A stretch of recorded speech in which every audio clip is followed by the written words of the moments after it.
I'm Julie Bartkey with this Senate update. Filling the gaps that exist in greater Minnesota regarding healthcare practitioners is the goal behind legislation introduced by Senator Greg Clausen. He presented his bill to the Senate Health, Human Services, and Housing Committee on Wednesday. It would provide an additional $3 million over the next 4 years to forgive the loans of doctors, dentists, nurses, and other medical professionals who agree to practice in rural areas. For details, we caught up with the senator following the hearing. Senator Clausen, let's begin with your bill, Senate File 3.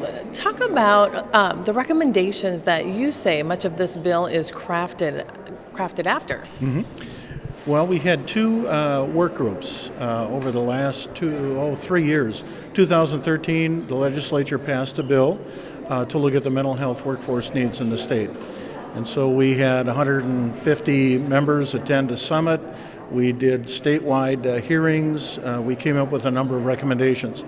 The second workforce group that we had is an ongoing one. We started meeting in the summer of 2014 into the fall, and we have prepared some preliminary recommendations that some of which you heard today in our hearing.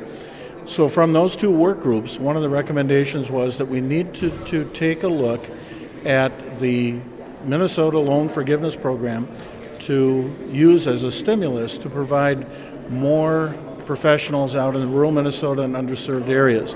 Part of the recommendation is that we increase the funding for the program, the loan forgiveness program, and then secondly that we add additional positions.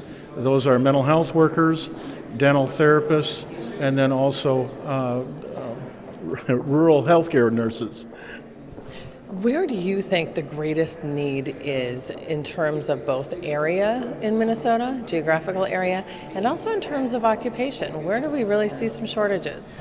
I would say mental health professionals is probably our greatest need. If you divide the state up into 11 geographic areas, 9 of which have been identified by the federal government as being underserved for mental health professionals. The only 2 areas that currently meet the federal standards are the metro area and then southeast Minnesota. So I would say that probably is our greatest need right now. Historically speaking, Senator, do you find that these loan forgiveness programs are indeed, do they reach their goal? Do you think that they're going to fill these gaps? They do. We've done some studies. We show that physicians, after 5 years,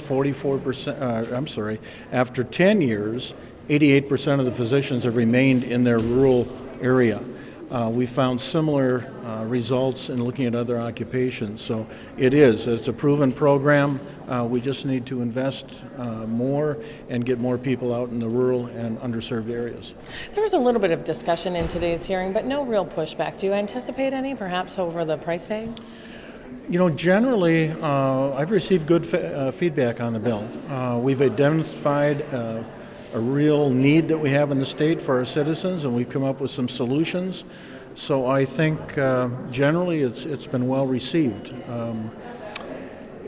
Price tag wise, I don't think it's that great. We're talking about $3 million to put 200 professionals out in the area in outstate Minnesota or in the high need areas over the next 4 years. So $3 million is still a lot of money, but on the other hand, be a great service to the citizens of our state.